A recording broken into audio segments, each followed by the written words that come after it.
liked going in and making people really mad over what amounted to meaningless things. Sadly. Meaningless.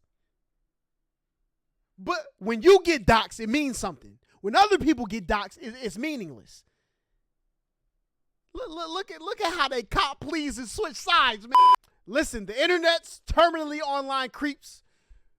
Listen, y'all get offline, go touch some grass. I'm telling y'all, life will be better.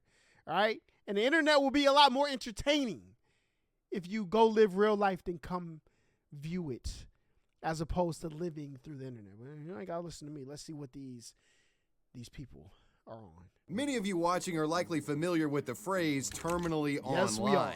It's a sort of tongue-in-cheek description that's used to describe Unplugged my headphones, man.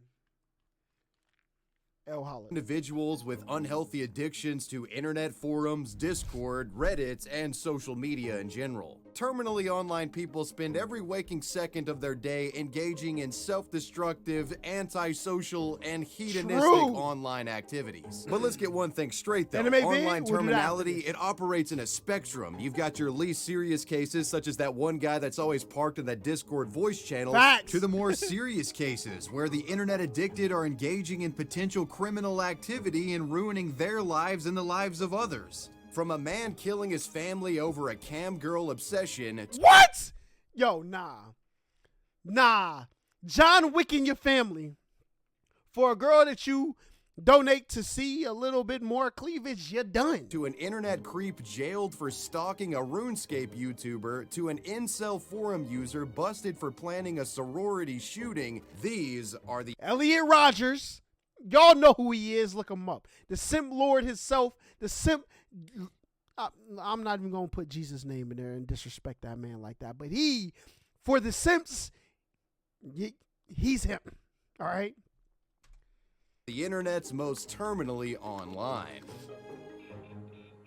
Today's video is sponsored by Cook. Oh, yeah. Cook Unity. Shout out to them. Link in the bio over there. Wavy Web Surf. Ohio Incel. Yo, Ohio is catching all the strays. Ohio, what y'all got going on up there, man? I heard y'all got the train derailed up there. Look, Ohio, I'm on my way to help, okay? I got to. Throw on my cape. In many incels Elliot Rock. Boy, I told y'all. circles, Elliot Rodger is considered a legendary figure. There have been many a incel that have aspired to go out with a bang like Rodger did, wanting to commit some heinous act of revenge on society for allowing them to be involuntarily celibate men. One such terminally online incel inspired by Elliot Rodger was Ohio man Trey Jenko. Approximately 21 years old at the time of this story taking place, Trey was a young man utterly incapable of finding romantic partnership. Disgruntled with his circumstances, Trey often spent hours browsing through online forums like Reddit, commiserating with other men struggling with female companionship, with him and others lamenting the transgressions they had been dealt by the opposite sex throughout their lives. Trey's online journey into the incel rabbit hole eventually led him to more notorious communities like incels.is. On one popular incel forum, Jenko had a profile where he authored hundreds of posts, many of which described disturbing acts that Trey had committed in real life against women. In one post, Trey describes an instance where he filled up a water gun with orange juice and sprayed a random couple with it in public, hit and run style. Those familiar with it— because my man's getting love and affection, you want to spray him with orange juice? Chad, this is not the way to go about getting women. It's just not. Incel lore know that this orange juice spraying was something that Elliot Rodger had done shortly before his killing spree. Trey, who idolized Elliot, perpetrated this orange juice act on Rodger's birthday in celebration of the incel killer. On a forum, he stated that perpetrating the assault felt empowering. Quote, "I put some orange juice in a water gun. I was planning to spray some voids and couples like Elliot Rodger did. When I finally did do it, it was Elliot Rodger's birthday, and I didn't even know that. It felt like I was spiritually connected to the saint on that day. I drove up to them saying hi that day, and they didn't even look up. They just went, so they got sprayed in the fucking face. I suggest it to all incels. Extremely empowering action. Much like his incel hero, Trey would allegedly author a sort of incel manifesto, a document detailing his many frustrations with being an involuntarily celibate man. This manifesto was published online and was titled A Hideous Symphony, a Manifesto by Trey Genko. In this manifesto, the author describes how he intended to slaughter women in order to get revenge on them for not having sex with him. What? Yo, oh my God. It's never this serious, man. Listen, Lubriderm, Johnson's & Johnson's, they got some good stuff, you know what I'm saying? Cocoa butter, Vaseline, they make fantastic products, okay? And if that doesn't work, Starship, Adam and Eve, I heard, got some heat. Even you can go to, what was it, Spencer's? Spencer's got some stuff in there that, you know what I'm saying, you could. This is not the answer. This is never the answer. He refers to death as... Why beat on other people when you could beat on yourself? Ah, man. Being the great equalizer, he also alludes to murderous plans he had created. The loose details of this plan involving Trey getting military training and then once prepared going on a mass murder spree against women. Why don't you train to get women instead of training to delete women? What? College sorority girls in Ohio, to be particular. Quote, I would hope these words resonate in sweet familiarity to fellow incels, either cognizant of their situation or not. I am already set up to go into the U.S. Army. This training will be for the attainment of one reality, the death of what I have been deprived most, but also cherish and fantasize at the opportunity of having, but as neglected of. Women. I will slaughter out of hatred, jealousy, and revenge. I will take away the power of life that they withhold from me by showing there is more than just— This is a sickness. It's sick. Just happiness and fulfillment. There is all-encompassing death, the great equalizer that will bear all of us into its seductively calm velvet of silence and serenity. And Trey wasn't just blowing hot air. Around this time, he would actually stockpile a plethora of items that were going to be used to enact his murderous plot. The items allegedly purchased by Trey include tactical gloves, a bulletproof vest, a hoodie bearing the word revenge on the front, a Bowie knife, a skull face mask, 2 Glock 17 magazines, and a concealed carry holster. In the summer of 2019, Trey would enlist in the United States military and was sent to Army basic training at Fort Benning, Georgia. There he gained some combat expertise and got physically fit in preparation for his hypothetical Elliot Rodger. Yo, you could have sat down with some women and say, yo, look, I try to get women and they keep rejecting me. What do you think I could do to change that? And they'll tell you like, yo, I mean, he doesn't look like he's not a freaking garden gnome. You know what I'm saying? Like he looked like he could get a decent, you know what I'm saying? Like a decent girl. Just talk to him. That's all you got to do. My man out here stockpiling armories because they not giving up the cooch is crazy. Rodgers-style revenge plot against women. Trey would never actually finish basic training, though, but as you went he to was the military discharged from the Army. To try While to the delete specifics of what led to his dismissal aren't known, in December of 2019, Trey was let go for entry-level performance issues and conduct violations. In January of 2020, Trey found himself back at home living with his mom in Ohio. Shortly after returning home, he writes yet another manifesto, this one implying that his day of reckoning, if you will, was drawing near.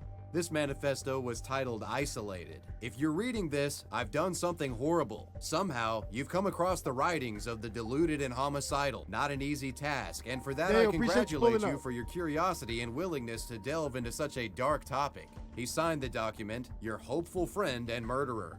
Around this time, Trey would also begin conducting surveillance at his chosen attack location. That location being an Ohio university. It's said that for 4 days, he intermittently scoured the university and studied its layout in preparation for a shooting. Around this time, the man had also searched various keywords into Google relating to his proposed crime. such as, quote, planning a shooting crime, and even phrases like, when does preparing for a crime become an attempt? At this point, it had become crystal clear that Trey was seriously committed to attempting some sort of mass murder spree against women at this Ohio college. And he very well likely would have killed sorority girls if it wasn't for intervention from Trey's mom. On March 12th of 2020, police would receive a phone call from Trey's mother, the frantic woman reporting to authorities that her son had just threatened to kill her with a gun.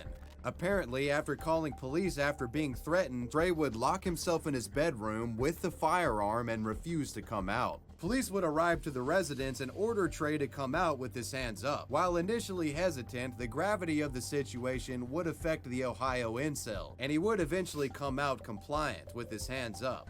After briefly questioning Trey, police sussed out that they were dealing with a deranged guy that they very likely just stopped from committing a mass shooting. He would be detained, and they started searching the property and Trey's vehicle. In the home, they reportedly discovered an additional hidden 9mm pistol and various writings drafted by Trey detailing his violent thoughts. Let's see how much time he got. The smoking gun in this matter was found in Trey's vehicle. Inside of Trey's car, police discovered an AR-15 with a bump stock attached. The presence of such a firearm carrying ominous implications in the context of Trey Genco. The presence of the bump stock in particular being extremely concerning, as the device improvises a semi-auto rifle to shoot similarly to a fully automatic.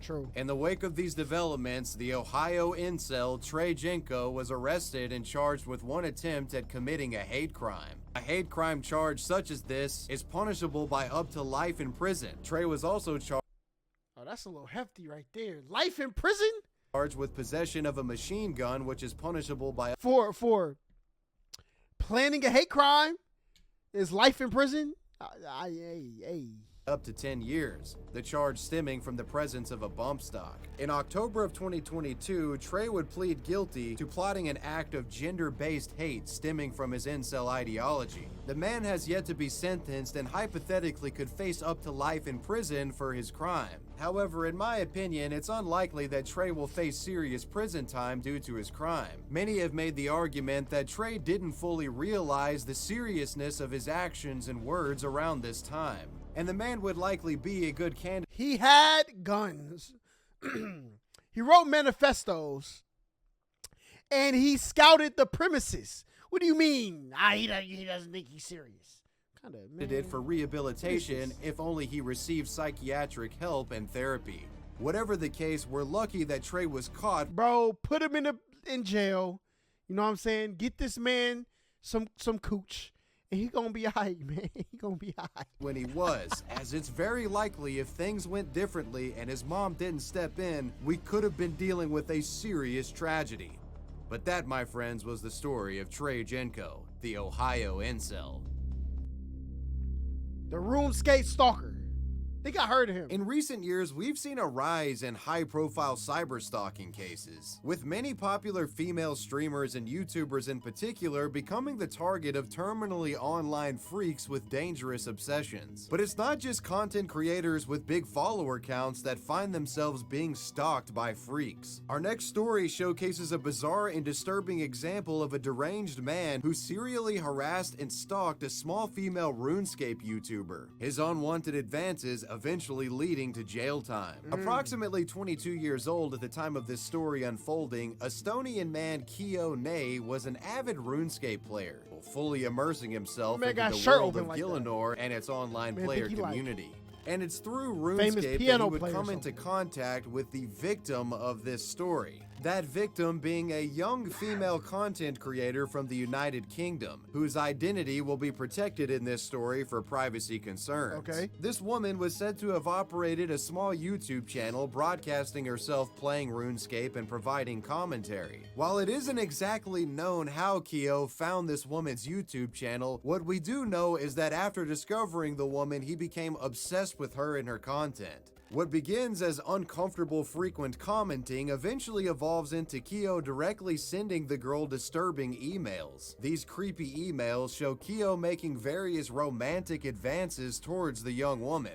The man's approach resembling something one might find while browsing an incel board. Not sure if you've noticed, but all of your previous boyfriends have been losers, and it seems like you want to go down that path until the day you die. You don't know what true love is. You have not felt it or seen it. Let me assure you, there is one man in this world who is going to make you feel feelings you've never ever felt before, and who is going to turn your life upside down. This sounds like a misery, all right? That's the feeling. Fear. That's what it's giving. Tion in the building, and I'll say, hey, look, collab's coming soon, man. Listen, just got back from LA. We about to link, okay? You know what I'm saying? Are you a Twitch streamer or a YouTube? I just got into your content. We both of them. Both of them, all right? You can watch them on YouTube or Twitch until one of them come with that contract, all right? We on both. We might be joining Facebook and TikTok next. Little psycho, but it's okay because we're all a little messed up in the head if you really think about it. Why? See, no. You hear this? Listen to this. Psycho, but it's okay because I may be a little psycho, but it's okay because we're all a little messed up in the head. To somebody that you never met before, now if you hanging out with her or like whoever the person is, and you like, yo, the way I feel about you got me feeling insane. That's fine because y'all met. But over the internet, come on, man. What are we talking about? We're all a little messed up in the head if you really think about it. We're all a little, not me, not me. Why am I doing this? Well, I'm glad you asked. Because I'm bored. So very bored, and I have a great body and plenty of money. So I figured, why not? And I'm very good at flirting. And I'm also very charming, and I'm a gentleman. Listen, ladies, I'm about to tell y'all something. Any man worth being is not saying this. They're not saying, first of all, I got plenty of money. Get him out of here, okay? He about to try to buy you, turn you into his objects, all right? I'm very good at flirting, and I'm also very charming and a gentleman.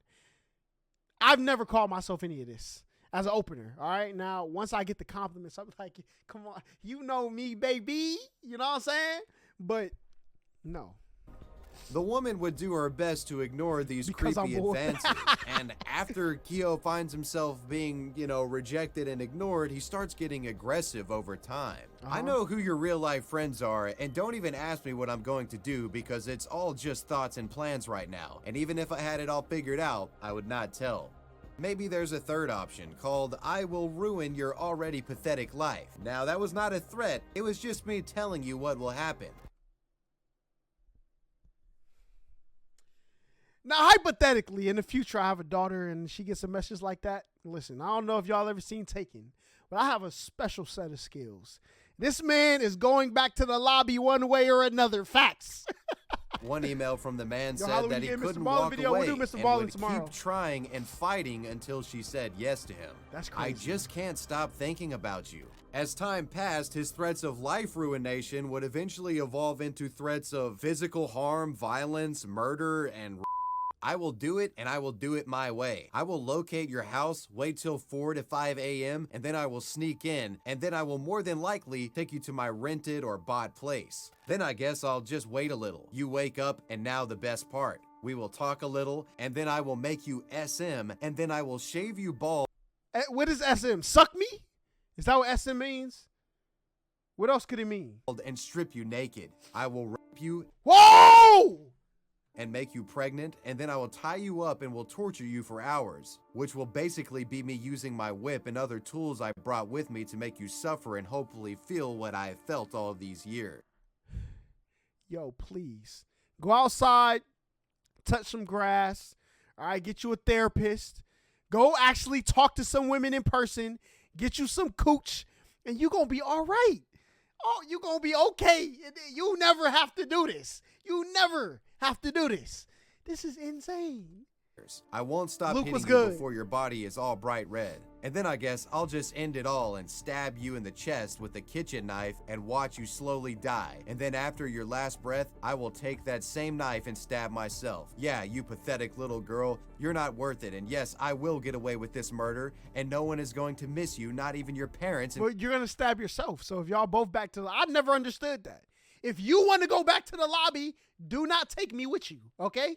I did not press Alt Control Delete in task on my life. So what you pressing the red X on me for? All right? If you want to press the red X on yourself, by all means. Okay, I'm sorry. Hey, YouTube, I'm not advocating for those type of activities, okay? What I'm saying is, if you want to take me, then take yourself. Just get me. That's all I'm asking. That's all I'm asking.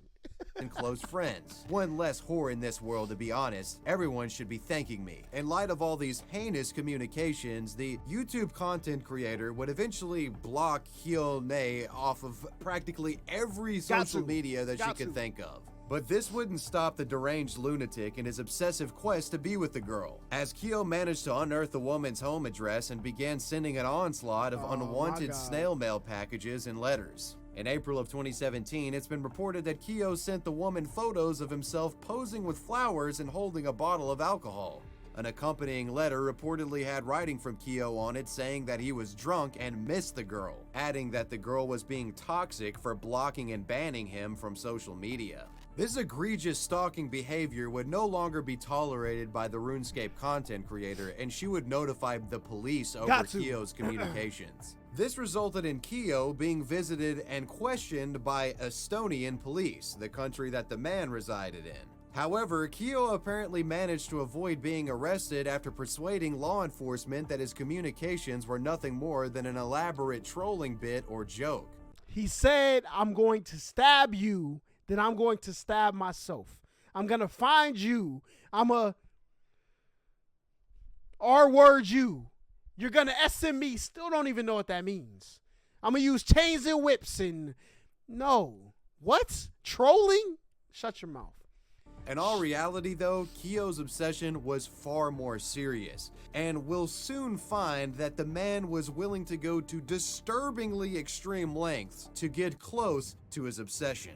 In April of 2018, during the peak of his delusion, Kyo, fully knowledgeable of the RuneScape streamer's address, books a flight to the UK. His mission? Force an interaction with the woman by showing up at her home. Shortly after landing in Liverpool, Kyo traveled to the woman's residence. He knocked on the door and reportedly asked if anyone was home. The woman immediately suspected it was Kyo and panicked. But fortunately, the YouTuber's father was at the house at this time. The father would open the door and managed to convince Kyo that he had the wrong address. Kyo then went on. If I'm the father, you're about to 1v1 me right here.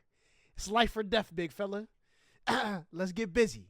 Ain't no convince you might come back later. It's not happening, all right? It's not happening. On his way, reportedly soliciting other addresses in the area, searching for his RuneScape obsession.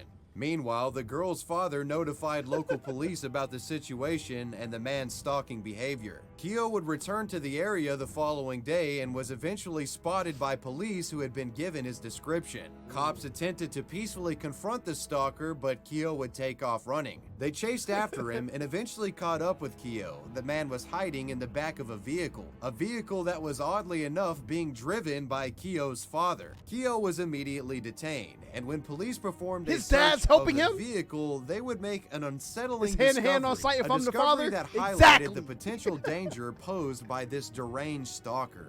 In the vehicle, police found a bag that contained a bizarre collection of items, many of which seemingly conveying that Kyo had sinister intentions in mind. The items included parcel tape, a screwdriver, gloves, binoculars, an eye mask, scissors, a hip flask containing ammonia, a syringe and needle, plastic flowers, and what he think he Dexter Morgan appeared to be a gold-colored sex toy.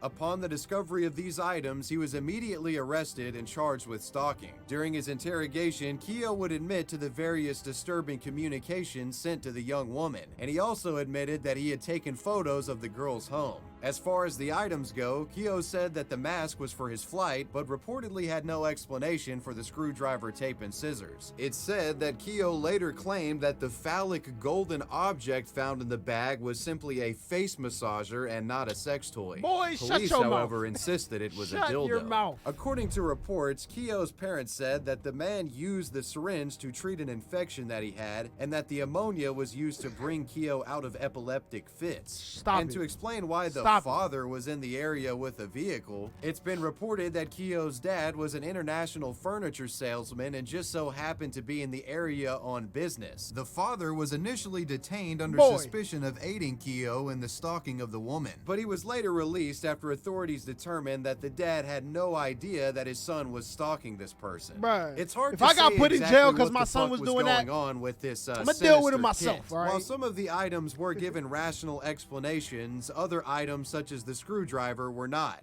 And you also have to remember the disturbing emails that Keogh had sent, one of which described that sort of like torture scene that he had dreamed up in his head, and the items used in that scene. One might think that this is like a prep kit to enact that. Because of this bizarre kit, Keogh was initially hit with an additional charge on top of stalking, that being intent to commit a sexual offense. But this charge would later be dropped. The logic behind its removal being that if Keogh was about to commit a sexual offense, he would have likely had the kit on his person, not in his father's car. In regard to the stalking charge, Keogh's defense team claimed that their client was socially isolated and came to the United Kingdom, quote, not to cause her physical harm, but instead to, quote, progress in what he believed was a relationship.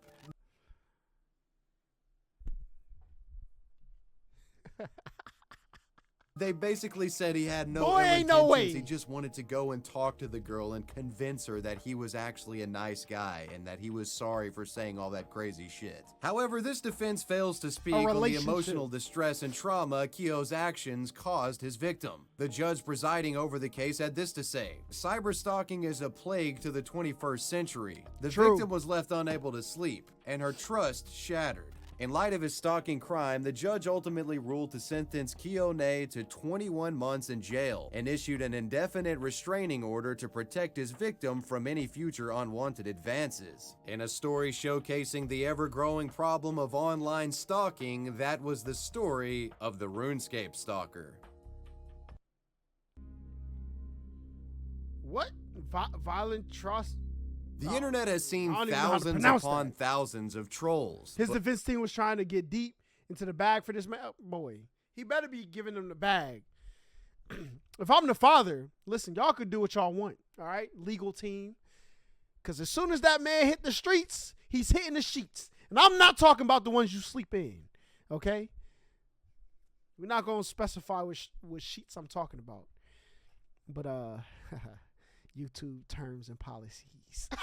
But few can say they have a legacy quite as infamous as Violent Acres. In the early days of Reddit, Violent Acres was known for promoting some of the site's most repulsive subreddits, including r/jailbait and r/creepshot. The internet r/jailbait? Boy. Troll essentially managing a variety of subreddits that encourage users to post photos of other people without their consent. However, eventually, karma would catch up to this destructive troll, resulting in one of the most humiliating troll unmaskings in internet history. This is the Violent Acres story. He looked like he needed troll, boy. Violent Acres joined Reddit back in 2007. At the time, Reddit was considered a sort of bastion of free speech, and this was a big draw for Violent Acres. As an internet troll, the goal of this man was to post the most heinous things imaginable to piss off as many people as possible. In his quest to become the most offensive Redditor in site history, Violent Acres reportedly involved himself in upwards of 600 subreddits, many of which controversial. The most infamous subreddits associated with Violent Acres include r/creepshots, r/beating women, r/beating women? Yo, please go outside, please. I'm telling you, it don't gotta be like this, man. It don't gotta be like this. Pics of dead kids,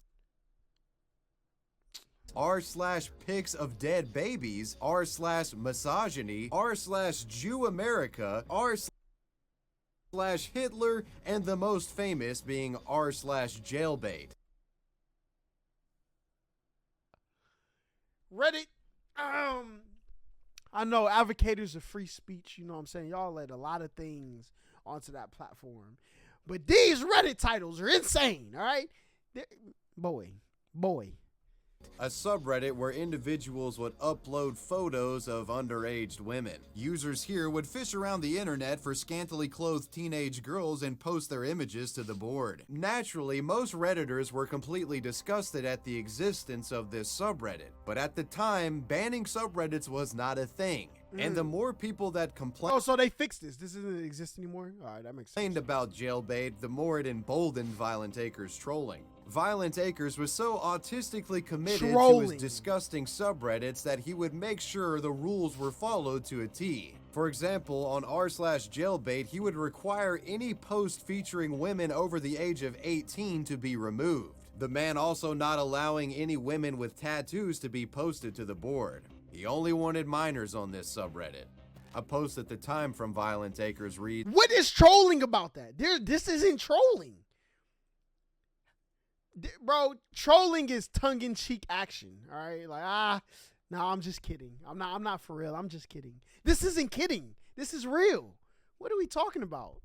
"Please don't post pictures of girls with tattoos. You keep creating accounts, I'll keep banning them. The current mods fully support the no tattoo policy. Try posting some, see what happens, dumbass." r/jailbait became somewhat of a phenomenon across Reddit in 2008. It was the second most searched term on the website and actually won subreddit of the year in 2008. God, bro, they were Hold up. What? Website and actually won Subreddit of the year was r/jailbait.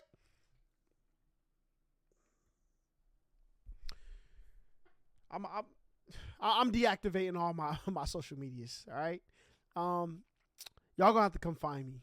Subreddit. It's the last YouTube video I'm ever making. Of the year in 2008. God, bro, they were fucking wilding on Reddit back then, weren't they? Jesus Christ. To give you a better perspective on the mindset of Reddit's owners at the time, check this out. One of Reddit's general managers actually defended the subreddit at the time with this statement. Quote, "Such controversial pages are the consequence of allowing free speech on the site." Now, free speech is great and all. Doesn't mean, you know, freedom of consequence. And eventually allowing this sort of stuff to run roughshod would have a bit of blowback for the site and Violent Acres. During the height of the r/jailbait craze in 2008, a young Miami teenager had discovered that her images were posted to the board. The woman's photo bucket account would later be hacked and many lewd images of her were leaked online without her consent. That's crazy. The whole ordeal resulting in the underage girl getting harassed. Harassed for 3 years now because of some pictures that leaked onto the internet. Disgusting comments from the time read, "When is her porn career going to start?" Certainly a disturbing development, but Violent Acres was reveling in all of this controversy. It's exactly what he wanted to happen, being a notorious troll and all. r/jailbait would come under increased scrutiny in 2011 after Anderson Cooper produced a piece exposing the subreddit. The entire piece essentially highlighting that the existence of a subreddit r/jailbait featuring underage girls could possibly be illegal. Jailbait. Here it is. It's what you see after you click yes to the question, are you 18 or older? No other verification needed, just click yes. But the presumption, at least, is that anyone viewing this page is an adult. The girls in the images, though, which we've blurred, are not adults. Are not. And in case you were unclear about what the group's about, they've got a helpful motto at the top left. Quote, "Keep a teen off the streets." It reads, "Put her in your van."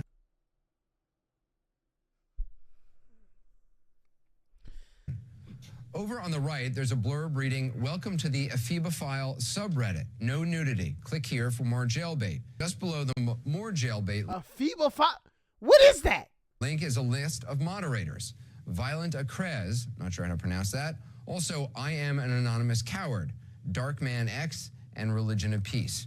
Needless to say, these are not their real names, not even I Am an Anonymous Coward. One of Reddit's co-founders even responded to CNN's segment, defending the existence of the controversial subreddit created by Violent Acres. Specifically, Anderson Cooper basically accused you guys of peddling child pornography. Because if there's a stream for jailbait or whatever, which was young girls, not naked, but whatever, it's supposedly underage. I mean, what do you have to say to people, to Anderson Cooper? And I wish I'd been Touch invited. grass, breathe air. Reddit does not actually host any Exactly. of this content. All Reddit is a repository of links submitted by users that go to other sites on the internet. Now, I could make the exact same indictment of Twitter. There are Twitter accounts right now that are just links to the same garbage and the same nonsense and all kinds of vitriol and all kinds of things on the internet that exist. Hey, it was good. Welcome back. There is no, just like Twitter can't police this stuff, there's no mechanism to really, we obviously uphold the law. As long as what's going on is legal, there is nothing we can do to effectively police it, because these things will always continue to exist on the internet, because they'll always continue to exist in humanity. Despite the massive news event that CNN's piece had created, the subreddit still wasn't taken down, and Violent Acres continued growing his trolling empire. However, there could stop saying trolling. This ain't trolling, bro. This is not trolling. Only be so many underage girls getting harassed for nudes before Reddit would have to step in and ban. Shortly after the CNN piece was televised, a Reddit user would post pictures of a 14-year-old to r/jailbait. This thread led to the 14-year-old getting doxxed and hundreds of people private messaging her asking for nudes. In light of this controversy, the subreddit was finally banned. Violent Acres had lost his most beloved subreddit, but that didn't mean he was done trolling. After r/jailbait was suspended, Violent Acres began moderating for r/creepshots, which was a subreddit that encouraged people to take unconsenting photos of women's private areas and post them to the boards. And with the premise like that, you're easily crossing the line of free speech here and just committing straight up crime. Exactly. One of the most controversial instances on r/creepshot was when a Georgia substitute teacher was caught secretly posting photos of his own students to the subreddit. The teacher committing these voyeuristic acts was eventually caught and fired. The story bringing much scrutiny to the subreddit. It seemed like every subreddit that Violent Acres was involved with always had some sort of borderline criminal activity occurring on it, and this was something noted by the mass Reddit population in general, and journalists began picking up on Violent Acres' activities as well. Around the time of the Creepshot story, rumors began to spread that Gawker was planning to publish a piece on r/Creepshots and Violent Acres. With Gawker being a more internet savvy and internet literate publication, Violent Acres started to get concerned that they may possibly be able to dig up his real name. Rumors surround— no. I thought we was trolling. I thought you let everybody else get doxxed and they addresses get leaked, their personal information. You know what I'm saying? You got 14-year-old girls out here getting harassed because you wanted to run a subreddit where you post underage girls. People did their due diligence finding out these things, but now you don't want to be exposed. That's not trolling, bro. That's not trolling. Like, what is he talking about? I don't want people to find out who I actually am. Shut up.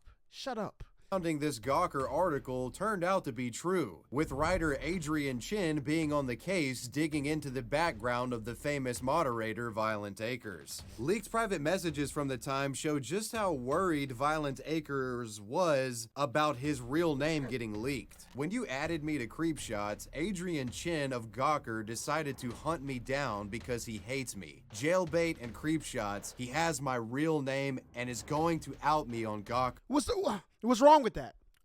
What's wrong with that?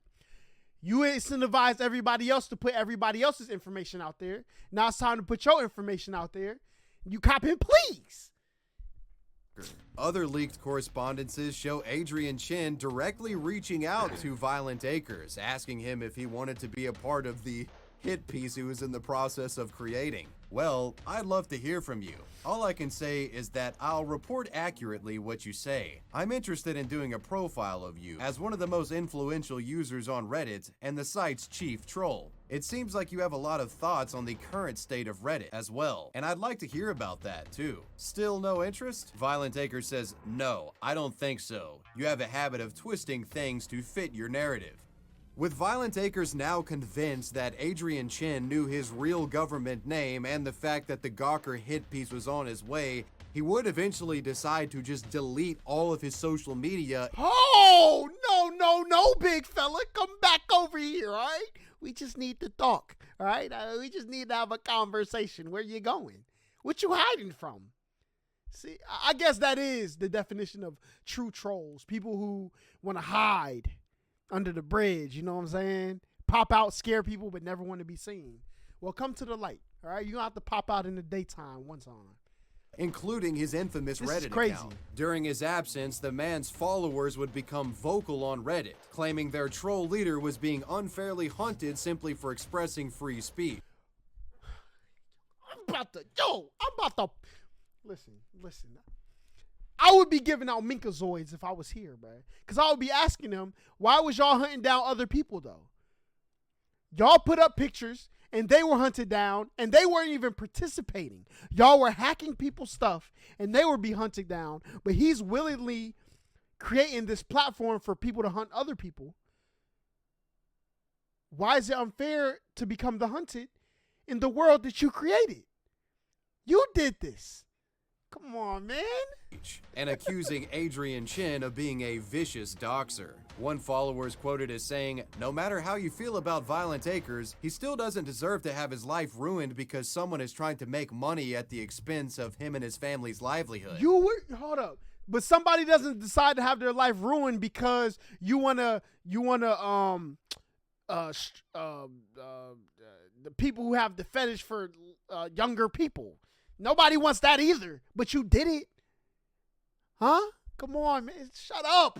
On October 12th of 2012, the fabled Gawker article created by Adrian Chin regarding Violent Acres would be released. The article fully exposing Violent Acres and shaking Reddit to its core in the process. In the article, the infamous Violent Acres account was revealed to have been created by Michael Bruch, a 49-year-old man who lived with his wife in a Dallas suburb of Arlington, Texas. Adrian Chin's article went on to detail Michael's relationship with Reddit higher-ups and how the company had been giving him preferential treatment and passes because the controversies he created made the site more popular. The relationship being described as an uneasy truce between Michael and the Reddit managers. Quote, "Once we came to terms, he was actually pretty helpful. He would come to us with things we hadn't noticed. At the time, there was only 4 of us working, so that was a great resource for us to have." Adrian Chin would also reveal in this article how Michael had at one point groveled to him begging not to release his name. Quote, "My wife is disabled. I got a home and a mortgage, and if this hits the fan, I believe this will affect negatively on my employment." What about all of the girls that were underage that never even got to start their working life or get their love life in order, that is damaged because you wanted to create a platform for you to leak their private pictures that they had? What about that?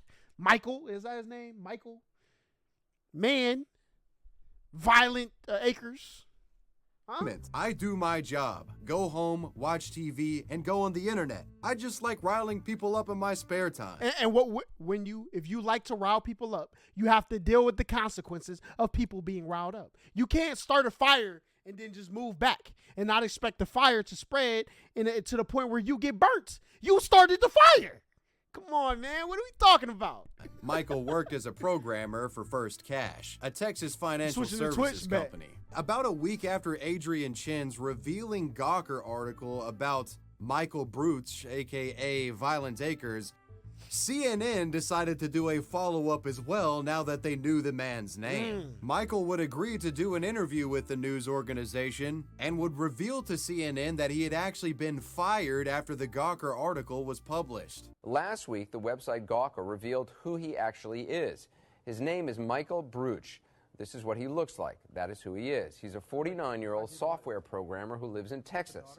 He's married with kids, and now he's out of a job. As clearly communicated by this CNN interview, Michael's trolling activities as Violent Acres had essentially ruined his life. He had lost his career and was on the path to potentially lose his house and would be unable to... All this for a little bit of, Look at Michael.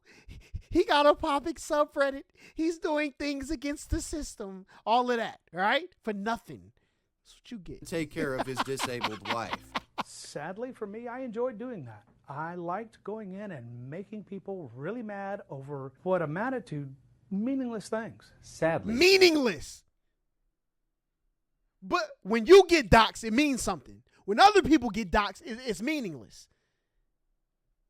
Look at how they cop please and switch sides, man. Look, these are not real trolls, okay? Well, yes, obviously it has affected me. It's affected my family. It's Some would say it caught up with you. well, it did. It actually did catch up with me. I treated Reddit like a game. I just, apparently I have a gift for pushing buttons. Michael's obsession with Reddit, causing controversy and discord, essentially turning into a self-destructive downward spiral, and it's really difficult to feel sympathetic for Michael considering all of the damage that he had done to both underage women. There is no sympathy for Michael because Michael don't have sympathy for anybody else he put in this position, which lets us know he believes that we shouldn't have no sympathy for him either. By his logic, boy, listen, I will cook this man, all right? And through the subreddits that he created and hosted, and the damage caused to the unconsenting people that were posted to r/creepshots. After Gawker, in the second CNN piece, Violent Acres essentially left the internet, never again taking up the persona to cause mayhem online. It appears he no longer has any interest in being an infamous internet troll. The legacy of his actions forever changing the course of Reddit, with the platform eventually morphing from an anything goes sort of 4chan style to a heavily moderated and censored website. For better or worse, I'll let you be the judge. But that was the story of Violent Acres, Reddit's most infamous troll. Yo, he just pissed me off, all right? I might be mad for the rest of the night after watching that. Grand Amato.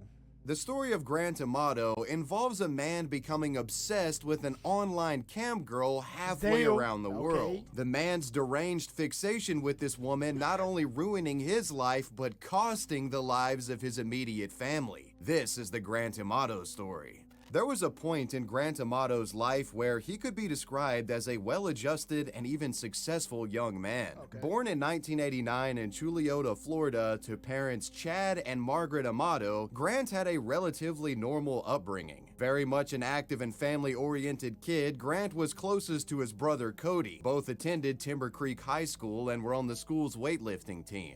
After graduating high school, the two attended college together, both entering the nursing program at the University of Central Florida. Cody went on to become a nurse anesthetist, while Grant would eventually work as a registered nurse at Advent Health Orlando. But it would be at Advent Health Orlando that the first glimmers of darkness in Grant's character would begin to become apparent. In June of 2018, while working at the hospital, Grant found himself under scrutiny by other hospital workers, with allegations surfacing that he had been stealing medication. According to reports, after being confronted with this accusation, Grant became erratic and reportedly expressed suicidal thoughts. Seeing the man as a possible threat to himself and others, police were called to the hospital. The result of this bizarre incident was Grant being arrested on suspicion of stealing drugs. He was later hit with grand theft charges after evidence was discovered that he had stolen vials of propofol, which is a powerful sedative medication, in fact the same one that killed Michael Jackson. According to reports, Grant's explanation for pulling the unauthorized propofol vials was that so he— It says perk right there. We got him. We got him. That's crazy.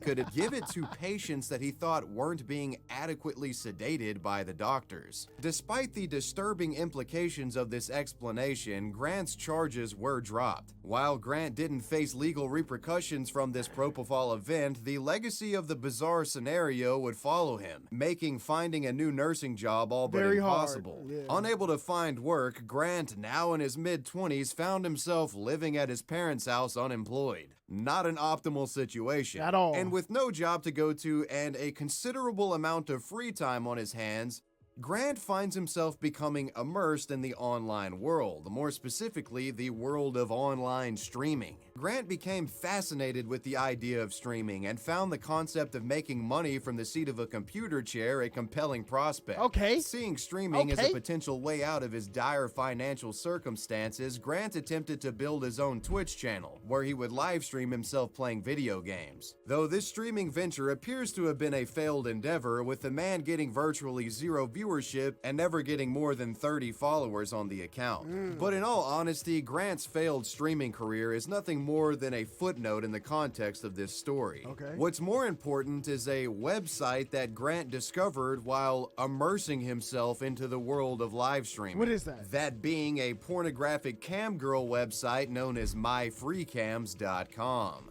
That boy Andrew Tate got him, all right?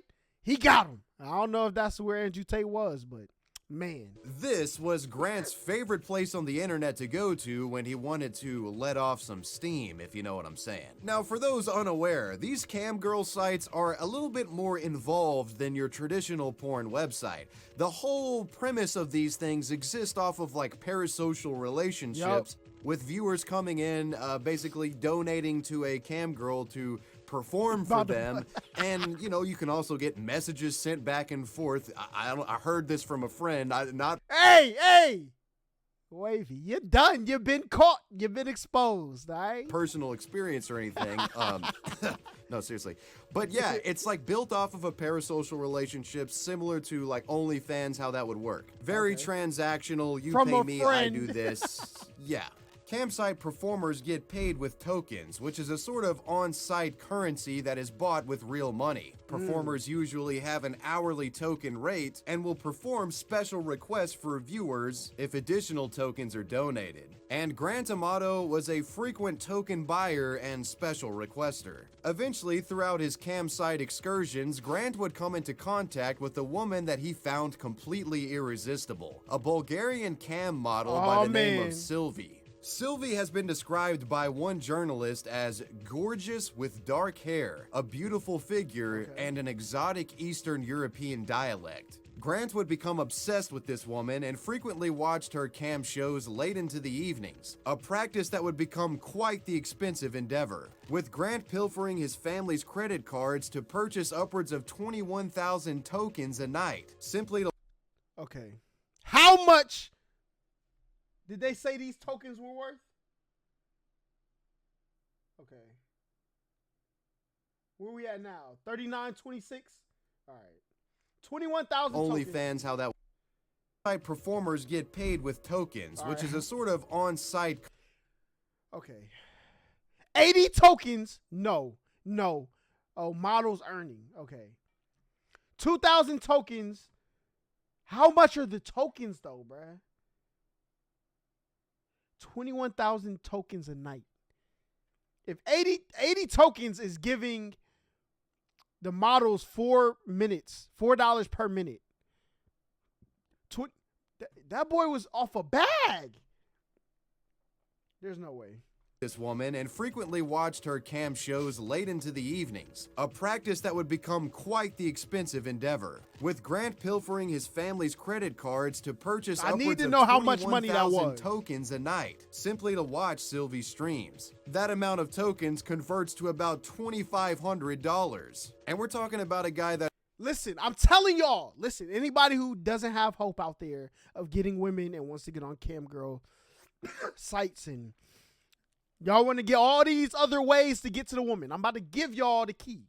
If you were to take that $2,500, all right, and live your life doing the things you wanted to do outside of your house. If you like playing games, there are gaming establishments where you could go hang out, do games. If you like to freaking watch anime, they got conventions you could go to meet people, all right? You meet people in the venues that do the things that you like to do. And you talk to them, you have regular conversations, and you might find out you might like one of the people and they like you back, all right? And it's going to cost you way less than $2,500 to actually have real doonies in your life, okay? But you rather pay $2,500 a night to get online doonies that you can't even touch. You can't rub it, you can't slap it, you can't bite it. I'm not saying I do any of those things because I'm saving myself for marriage. But in case you do, okay? Man. Hydrate. That's blowing this type of money practically every time Sylvie went live. It's also been... I'm running out. Now, y'all probably wondering like, yeah, Hulu, you know what I'm saying? Hey, look, protect me, all right, from everything I said in this video. We drinking that guacamole gamer, you know what I'm saying? It's working. I'm going to be up all night with this. Reported that Grant used his father and brother's credit cards to purchase custom lewd images from Sylvie. Dozens of them, some of which were attached with notes written by Sylvie. She says, "Smile, my life." Stealing 200,000? Oh my God. You make me happy. With such a seemingly personalized note in mind, you might think that Mr. Grant Amato actually thought that Sylvie was a potential love interest and the feeling was mutual. But anyone of rational mind knows better than to think this. In all reality, Grant was simply one of Sylvie's clients. And that's not to disparage the woman or anything. I mean, she's a sex worker. It's a freaking business, okay? I'm not your fucking girlfriend. Exactly. However, what we find though is that Grant had become so immersed in this online campsite world that he became delusional and actually thought that he was in some sort of relationship with Sylvie. The following video is an excellent showcase of Grant's warped interpretation of the intimacy of their relationship. All right, Sylvia. Look at me. I'm outside going to check the mail. Uh-huh. And I'm asking you if you can please, pretty please, send me one of your videos. I love it so much when you just send them to me. Yeah, I don't like buying your stuff. It makes me feel weird. Could you please send me one though? One of the reasons that Grant had an aversion to paying He looked like he could get women. What is wrong with you? Oh my God. For Sylvie's videos at this time was the fact that his family had began noticing charges on their— Like, it's only been one person today. I was like, yeah, he can't get none. He's done. He's done. There's nothing you could do for him. Okay. Somebody, bro, I'm telling y'all, just go outside, please. credit cards. And Grant had done a lot of damage. Bald In the Holla, months that Grant had been racism. interacting with Sylvie online, he had stolen upwards of $200,000 from his brother and his father. $60,000 from his brother and $150,000 from his father. When the families discovered— How are the family, he's just able to steal this? Yo, Grant? Listen, send me the information to your family. I just want to talk to them for a second. The massive expenditures and realized that it was from Grant stealing their cards, they immediately questioned him. But Grant would lie to his family, claiming that the money was used to promote his Twitch channel and to donate to other streamers for content. The family was obviously devastated by this financial hit. That's a lot of money. You might think that they would report Grant to authorities over this massive amount of money being taken, but they opted not to. Instead, Grant's father opted to take a more nurturing approach. He could tell that his son had an issue with internet addiction and was clearly suffering after being fired from his job. He didn't want to get police involved and get Grant charged with any crimes that could potentially ruin his life more. He would even still let Grant stay at the house. After the family had discovered the charges, Grant would go with his brother to take a sort of sabbatical away from the internet, a getaway trip to Japan, as a sort of intervention vacation, if you will. The family hoping that time away from the internet would allow Grant to come back to reality. He came back more obsessed. Unfortunately, though, what we find is that this overseas getaway didn't curb Grant's voracious hunger for Sylvie. After returning home, Grant's relationship with his father festered after Grant started just resuming some of the same activities he had already been doing prior. Tension was building. I mean, after all, Grant had essentially blown through the man's retirement fund on a cam girl. His father had to remortgage the house to financially stay afloat, and Grant would refuse to get a job and make amends for his familial betrayal, opting to spend most of his time on the internet again. His father would eventually get fed up and kick him out of the house. After being kicked out, Grant he would have been out of my house way before that. Facts. Goes to live with his aunt Donna Amato, and it wouldn't be long until Donna would start seeing mysterious charges on her bank account. He was back at it again, paying for Sylvie content. When Donna realized that Grant Sylvie was is stealing running from a her to fund racketeering cam business, girl activity, she got $200K from one person. Sylvie, teach me your ways. I know Andrew Tate is behind you, taking about 80% of that. So you really got about 40K. But still, hey yo. threatened to press charges on him. But Chad Amato, still feeling a fatherly love for his troubled son, talked her out of doing so. In a reportedly tearful phone call with the woman, Chad describes the dark path that Grant had taken. Yeah, I'm gonna have to work a few more years than I thought I'd have to, but it's okay. I'll do it for Grant. I don't want him to go to jail. What? The entire family was now aware of Grant's internet obsession, stealing tendencies, and porn addiction. But while most would give up on their loved one at this point, Grant's parents offer the man one more chance. They enrolled him in a South Florida rehabilitation center for people with sex and internet addictions. Okay. Grant would attend the rehab and reportedly made quick progress. In fact, he was dismissed from the program after 2 weeks, with rehab staff believing that he wasn't showing any more signs of addiction. Nah, he was going to do whatever he needed from the to do to get back Grant was given to an her. ultimatum by his parents, coming in the form of a written contract. This contract mandated that Grant had to immediately end his relationship with Sylvie and get a job so that he can repay all of the money that he owed to his parents and brother. His phone plan would also be canceled, and his father would set him up with a new phone plan that didn't have any data options. And he also had to agree to attend therapy. And if Grant didn't agree to these terms, he would basically be disowned by the family, or he could join the military and they would still keep him around. The contract was broken by Grant in short time. Grant would later be caught using his mother's cell phone and sending messages to Sylvie on Twitter. Once his father had found out about this, Grant was kicked out of the house, this time for good. No one left to financially exploit, and no way to feed his camgirl addiction. Grant had truly hit rock bottom, and it wouldn't be long before dark, murderous thoughts took over.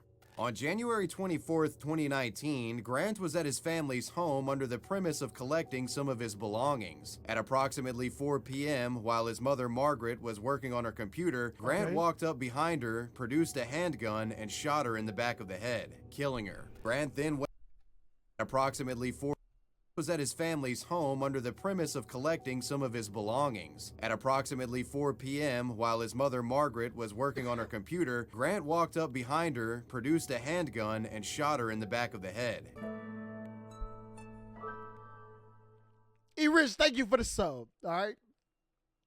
This man just domed his mother. So he could, oh my God, please. It can't be this deep out here, man. It cannot be. Killing her. Grant then waited for his father to get home from work. You just heard a familiar sound? Where you know that sound from?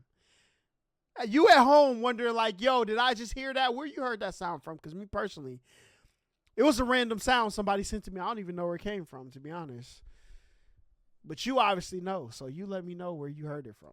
Amato carried a gun on him at all times, but despite being armed, he too was attacked and killed by Grant after being ambushed in the kitchen. Crazy. The final murderous deed committed by Grant was the murder of his once beloved brother, Cody. Cody was shot dead by Grant after returning home from his nursing shift. After slaughtering his family, Grant then attempted to stage a murder-suicide. The setup attempting to implicate his own brother for the killing. Scary Sunday. He would plant a gun next to Cody's body to give the impression that his brother had shot his family and turned the gun on himself. After staging the scene, Grant... See, that's the sound I was talking about, the Spooky Scary Sunday soundtrack in the background. That's all I was talking about. I don't know what, you know what I'm saying, that guy Daniel talking about. That's a whole different story. Would leave the residence and check into a nearby hotel and plotted his next move. A night passes with nobody having any idea that the Amato murders had occurred, but the following morning, red flags fly. The following day, Cody Amato's nursing co-workers became convinced that something was wrong after Cody didn't show up for his morning shift. One co-worker reportedly stated that Cody hadn't missed a day of work in 5 years. The concerned colleagues got in touch with Cody's girlfriend, who then called police and requested a welfare check to be performed at the Amato home. On the morning of January 25th, 2019, at around 9 a.m., officers arrived at the Amato home and knocked on the door. After consulting with the supervisor, police got the go-ahead to enter the residence. Inside, they were met with the grisly scene consisting of all three of the deceased Amatos, Cody, Margaret, and Chad. Grant... Yo, he sent 3 people in his family back to the lobby. All for somebody he's never even laid his eyes on in real life. It's not that deep, bro. It's never that deep. Nowhere to be found, was immediately considered a person of interest. On the following day, January 26th, police managed to track down Grant at the local Doubletree Hilton Hotel. There, they would detain the man and take him in for questioning. While being detained, Grant is strangely compliant and behaves in a way as if he expected police to be arriving, the man seemingly accepting his fate. What follows is a bizarre interrogation. Police was on During TikTok? the interrogation, Grant denies doing anything wrong. He said he wasn't responsible, nor was he at home during the time of the killing, claiming that the first time he had heard about the killings was on the news. Cap. And I didn't do anything at the house besides get my stuff together and take it out to my car. I know you've searched for something. I know something. I can't tell you exactly, but you said won't you tell me, and I'll tell you if you're being truthful. What'd you search? When I had gone to the Panera, I searched for like top stories, Oviedo or Chuliota or something like that. And found what? And then I saw that there was, it was like just the initial, like it had like a video, but I didn't listen to the video, but it had just an initial thing of that there was shootings in Salt and Circle. Okay. So we need to know what happened. I mean, I can tell that you guys are like leading me into a certain way of what. See, this is when you say, call my lawyer. I don't want to talk about it. You know what I'm saying? One thing we're leading you to is wanting to get the truth from you. Not trying to make you. The truth is, you're going to have to ask my lawyer these questions. That's the truth. Say something that's not true. But listen, he needs to go to jail anyway. You know what I'm saying? A lawyer is not going to help you, big fella. The truth, the end. Did you leave the house with your brother Cody looking like that? Or did you leave the house with your father looking like that? Or your mother? Is that how you left your family? No. Yo, there's no way you're blicking down my family and I will walk in there and hug you. Are you okay, man? Listen, I'll walk in there. I'm giving out the 1-2 Minkazoids. You did what to who? Mink, mink, mink. Yo, I'm catching charges in there if I'm the other brother. If I'm Jason, I'm turning to Floyd Mayweather. You're done. Or maybe, what was it, Tommy Fury gave Jake the beats?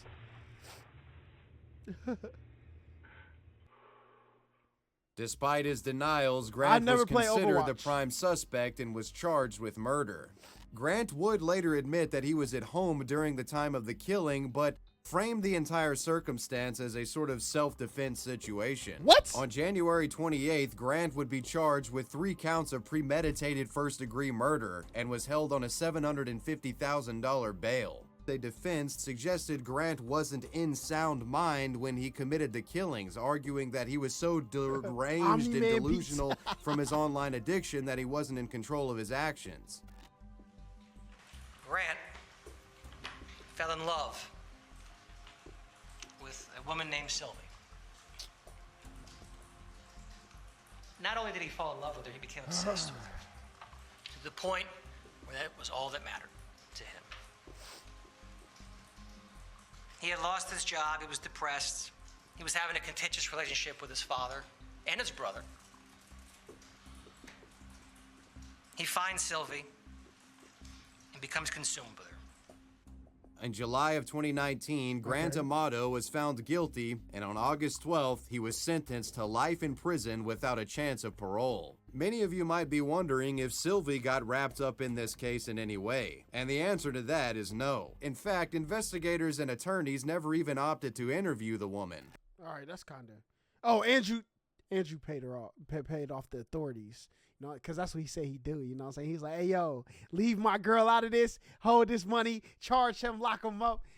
I'm going to buy another Bugatti. You know what I'm saying? After all, the woman was only doing her job, and anybody that comes psychopathically obsessed with you, it's not your fault that happened. I disagree. If you're able to take advantage of somebody, you should make the efforts knowing that you could take advantage of them and saying, I shouldn't take advantage of this. All right. I believe. That's what I believe. I don't think because people let you take advantage of them, you should. I don't believe that. All right. Okay, but in what could be described as an online addiction that turned deadly, that was the I think you should make your best efforts to make sure that you don't take advantage of people. Story of Grant Amato. Those were the internet's most terminally online. Yeah, listen, all of these people in this video, GG's to them. Oh, buddy, that was running the Reddits. You're done. You're the L of the day. We're giving him L of the day. Facts. Okay, get him out of here.